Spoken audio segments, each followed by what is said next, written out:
Welcome to Monday Night Zoom. It's Monday nights are kind of our little jam to get together and hang out together, learn and grow in our businesses. And tonight is really fun because we have a guest speaker tonight. McKenzie is going to be presenting on the topic of coaching while working full time. And so those of you that don't know McKenzie, she is an elementary school teacher. So not only does she worked full time, but she obviously has like a very emotionally involved job. Yet she has been wildly successful in this coaching gig. You see her on the leaderboards all the time, not just within our team page, but within Dynasty United.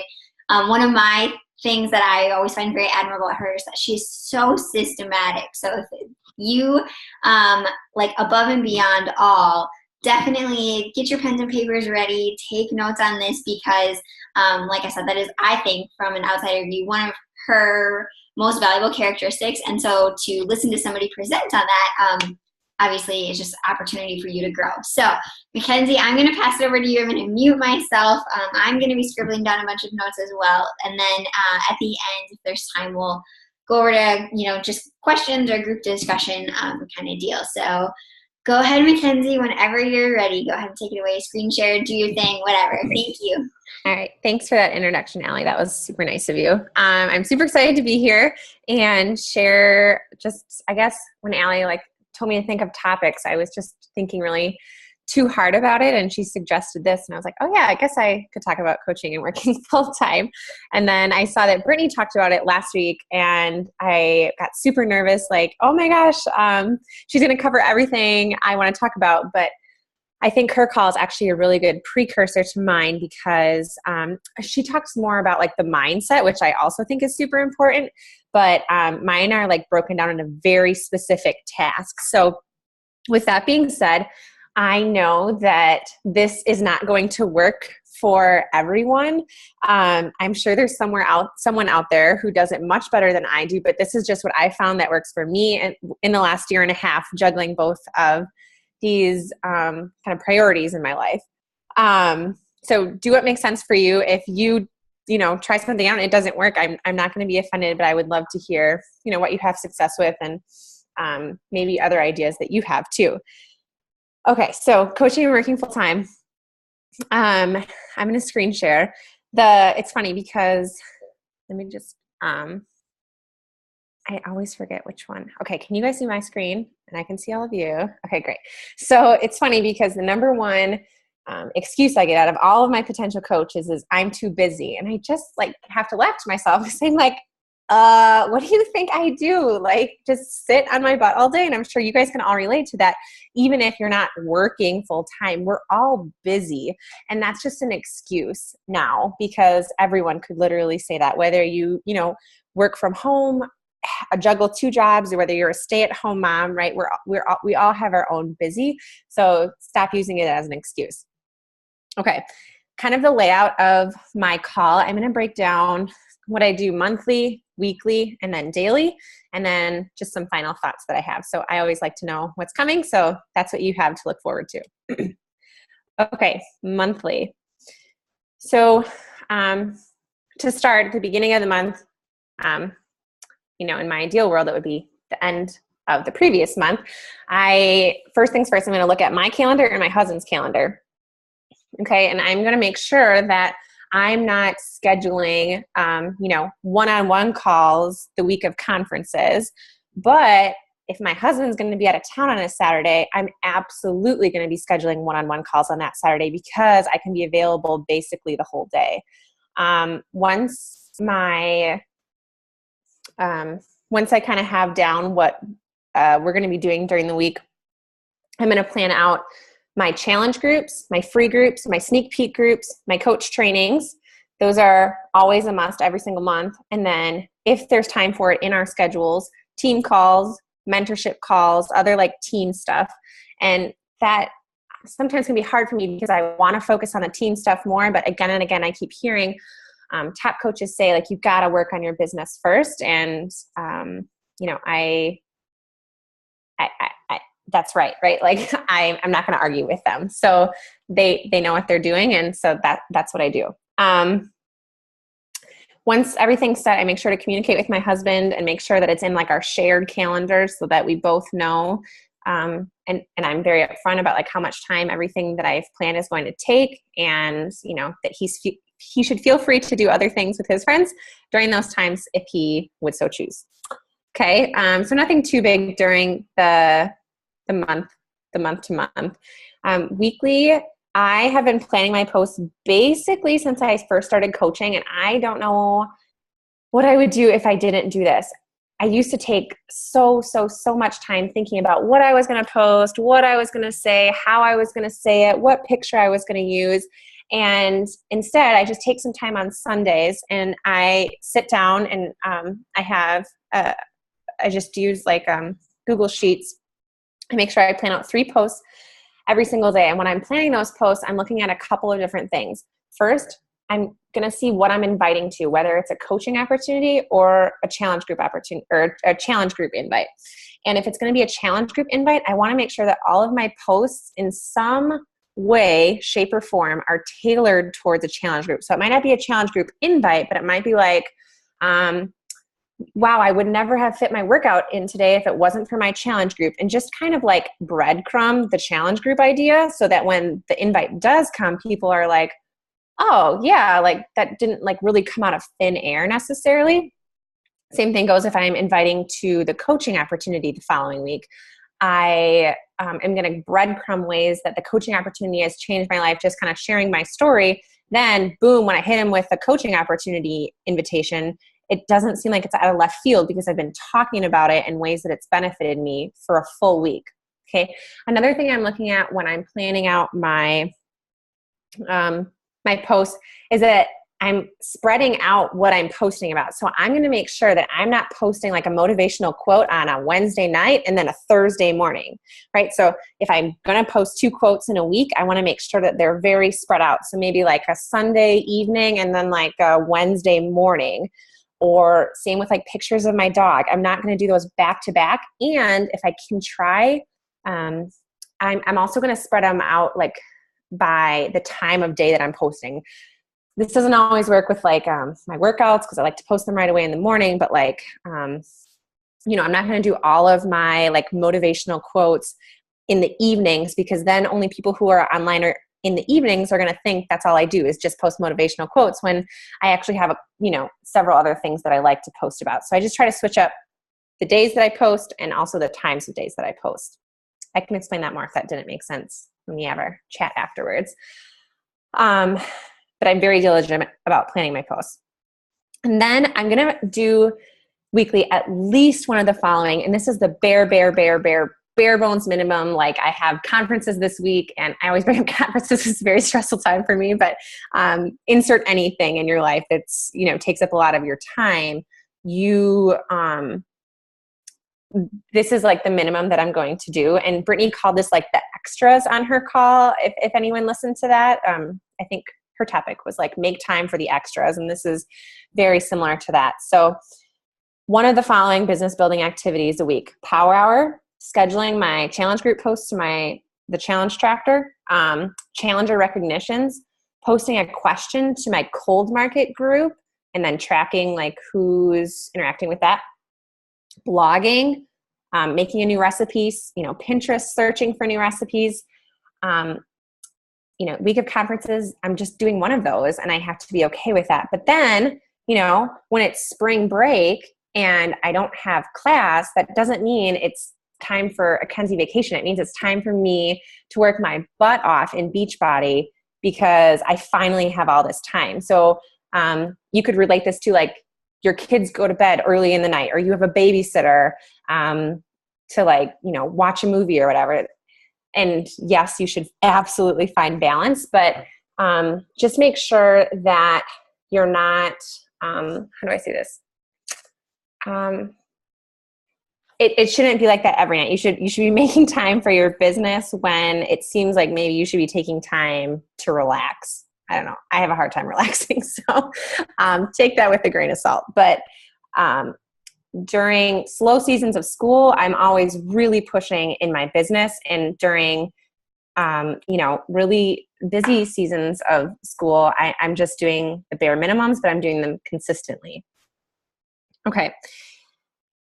And daily, this looks like a lot, but it's really not, especially if you're doing those monthly and weekly things. So, listening to my PD, I have to walk my dog every morning anyway, so why not listen to some PD while I'm at it? I obviously cannot be in person for, listen in person for like the national wake up call. So I always make sure that I catch up on those. Or if I couldn't make a team call because of, a meeting with a parent or a late night meeting, I'm always making sure that I'm catching up on those. Those are my priorities. And then an audiobook is always great too.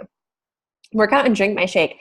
The biggest seasons of my business have always been when I have had a huge personal transformation, and I can't have a personal transformation if I'm not working out and drinking my shake. So it might not seem like it's a big deal, but it really is, especially if you want to have like powerful Transformation Tuesday posts and maybe you're in crunch time and you're looking to add a few challengers. Hands down, that's the way to do it. And if you're working out and drinking your shake, and eating healthy, you should have a transformation to show. Okay. Posting 3 times a day. It's just something I do, but I don't have to think about if on Sunday I planned out my post. So, quickly before the day starts, I'll look, okay, today I'm posting about this, this, and this, make sure my images are ready to go and, plop it on Facebook, and that's it. I don't have to put that much brain power into it. And then I'm tracking. There is no possible way I could keep track of all the conversations I have in a day. I could use Facebook Messenger, but it gets messy and you have to scroll to find things. So just track it. I first am looking at who is commenting and liking on my posts. So I see Elizabeth has been liking all my posts this week. I'm going to put her in my funnel. So when I do my one business building activity minimum per week, she's right there in my funnel. I know, oh yeah, she liked all my stuff. I need to invite her to that challenge group. So find a system that works for you as far as tracking goes. I love Google Streak, but I know that there are tons of other things out there that for a year, I just used Google Sheets. Just find something that works for you. And as far as these daily behaviors go, I know I talked about this on the last slide, but I truly feel like consistency is my strength. And it's the reason that I am where I am right now in my business. I'll just leave it at that because there are definitely things I could be doing better. But I do these things every single day, even when I'm tired, even when I don't want to, even when it's my one day off. I just make sure that these daily behaviors get done every single day. Okay. And then just some final notes that didn't really fit in the weekly, monthly, daily thing I had going. So they just had their own spot here. For any of you thinking like, oh, she works like during her prep or during, those boring meetings. No, I've been very strict with myself since I first started coaching that teaching is teaching and coaching is coaching, and there is no overlap. So this looks like usually 1 hour a night on weeknights and 2 to 3 hours on weekends. If my husband's gone, it's like all day on the weekends. But we have had to set just some boundaries with our marriage. And, like I said, teaching is teaching, coaching is coaching, and marriage is marriage too. So just setting aside those times, I have these silos in my life, and I feel like I just had to find the pockets of time in my day for each of those things. So this means that there's going to be some sacrifice, right? Like when your kid does go to bed early and you want to just open up that bottle of wine and catch up on Scandal, those are the nights that you should be working on your business. And I'm speaking to myself right now. Not that my kid goes to bed early, but when I get home from work and I would rather be watching Scandal with a bottle of wine, I know that that's a sign I need to work on my business. Besides Scandal, I don't really watch TV. There are times that I've had to say no to going out with friends. Holidays, like I kind of talked about this before, I don't really have one. Like, yeah, spring break for teaching, but that's my time to revamp challenge group stuff or revamp coach training. Like that's when I get that stuff done, is during those week-long stretches that I don't have to focus on school. Summer is also Everyone thinks teachers have off during summer, which is false. Don't ever tell a teacher that. Dana, you know that. But there is definitely more time than during the school year. And then like Christmas break, I'm always hustling with Beachbody stuff that I don't have time for. So I usually have like an ongoing to-do list, like for like bigger Beachbody things that I know that I just can't really give all of my attention and focus to until I have like more than a weekend at a time to really sit down with it. Write ideas down. So just because I'm not working my business during, the school day doesn't mean that ideas don't come to me during that time. And when they do, I always make sure to jot them down, whether it's on like a Post-it note or the stickies section on my computer, so that when I do have the time, like on the weekends, to really sit with it and do something about it, kind of take action, if you will, I can give that my undivided attention and not be pulled in, 34 different directions. And then the last part is I started asking myself this more recently, but I think it's really easy with our business being on social media to get distracted and to kind of just scroll and just like kind of get lost. And so one thing I've had to start doing is ask myself, is this moving my business forward? If the answer is no, stop it. Stop yourself and do whatever you're supposed to be doing to move your business forward. If you already did those daily activities and you have some time, pick one of those, what did I call those? One of those business building activities that you can devote some time to. If you're supposed to be working on your business, because it is way too easy to just start scrolling, liking, and not really engaging. So what I like to remind myself of is that we need to work smarter, not necessarily harder. And one way to work smarter is, I think, to really, when you have the time, give your full undivided attention to your business and while still honoring your family's time and your other commitments, whether that be a full-time job or children or whatever is taking some time away from you. So that's all I have, I think. Just check my notes. Yep. So I'd love to open it up to a discussion and yeah.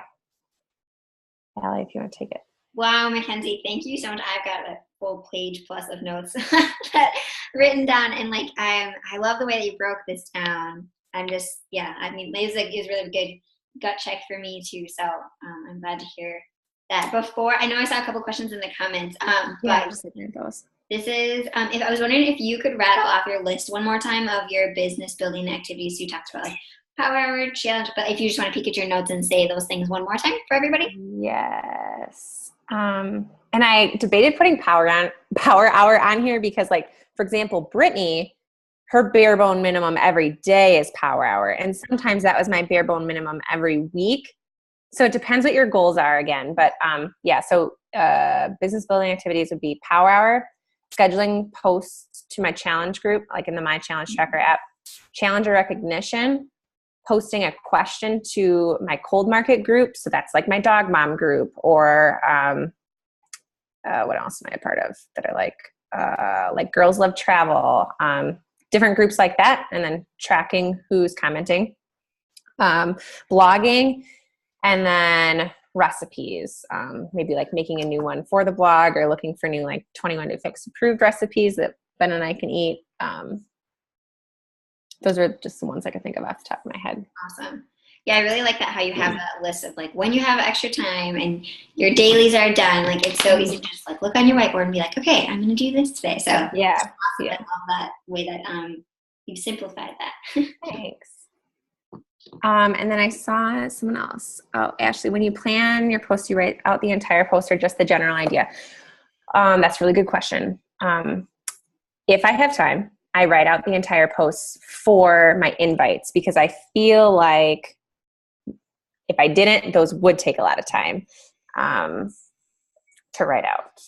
They do take a lot of time to write out, and I don't want to spend my time during the week writing them out. I'd rather do it on Sunday when I've already kind of blocked it off in my schedule to do that. But other than that, other than like the invites, like challenge group invites and coaching invites, no, I just, no, but I feel like those invites are really wordy, and I want to make sure that like I'm speaking really loud and clear to my audience. So I spend a little bit more time on those. Do you schedule one invite per week, or how many typically? 2 per week. So a total of 4 invites for a challenge group and 4 invites for a coach sneak peek. I don't know, Allie, what do you normally do? Depends on what I'm inviting to. So, like I've tried to have something to invite to all the time. So either a new coach training or a challenge group or a free group. So, usually it'll be like whatever's coming up next, or about a week and a half ahead of time. Yep. I wanted you to, if you just clarify for everybody too, when you say that you schedule them, now are you like putting them in a Google Sheet, and then when you have that second copy paste post, or are you using a third party scheduler? You can tell everyone what you do.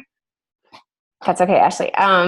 I do not use Hootsuite, but I have just a Google Doc called posts and have them written out, copy paste, because I know that affects SEO, and I don't get all that, but I just listen to what they tell me to do, and that's just one thing that I've never done besides like for my free groups. So I make sure that they see them early enough in the morning. Okay, good. I'm glad that that's what you do too. Yeah, for those of you that are maybe listening to the recording or not sure what she's talking about, there are like Hootsuite she mentioned. It's a scheduler you can use. So you can make your post. You can tell it what time you want it to post to your social media, and then boom, it goes up. But Facebook is smart, and when you use third-party things, their algorithms don't like that, and so it lowers your traction. Is kind of what that is. So let's see. Can I say something for a second? Yeah. What I started doing on Instagram was I changed my personal Instagram over to a business profile. And if you Google that, there's like ways that tell you how to do it. But there's this little button on the corner. It says Insights, and it tells you like the time of day that I guess your market is looking at your posts and is on Instagram. So I take those peak hours. I just started doing this like this week. So I took those peak hours and I just put like reminders in my phone of what time to post. And so I set like weekly reminders for that. So yesterday, there were 3 good times for me to post. It was like at 10 a.m., 3 p.m., and like 7 or 9 p.m. And so I would already have like the picture and the post written out in Instagram, and then I would just save it as draft. And so once that reminder goes off on my phone, I would then just like go in and then hit post.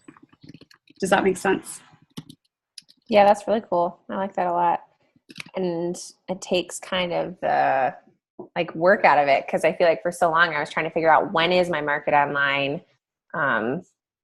And I think I have it down, but I'm actually like not 100% sure. But I want to make sure that when there's the most people online, that's when I'm doing like my challenge group invites, which for me is usually like Tuesday nights and one other night. I think it's Sunday nights too. But yeah, that would be really interesting to look into. Thanks for that. It just kind of stinks because if your peak times are when you're working, that's true. But there is like another time late at night too, where a lot of people come on, usually like after work sometime. That's awesome. I'm glad that you shared that. Like McKenzie was saying earlier too, it's just another way to work smarter, not harder. Mm-hmm. I wanted to emphasize for anyone listening to the recording, especially if you do work full time, in her final note section, how she talked about she doesn't work during work. And the first time so when I first started coaching, I was working full time in one-on too. And I first heard that from Eric Worre. He wrote GoPro. It's like when you are at work, like be present. It's your responsibility to, you owe that to your boss or whomever, your organization, your business, to be at work and be present during that time. Like that's what you're getting paid for. And then when you're at home or when you're not on the clock is when you should be doing Beachbody. And I think that just like shows a lot of integrity, both to your coworkers and your whomever you work with, and then also to yourself too. I think like multitasking can be really draining.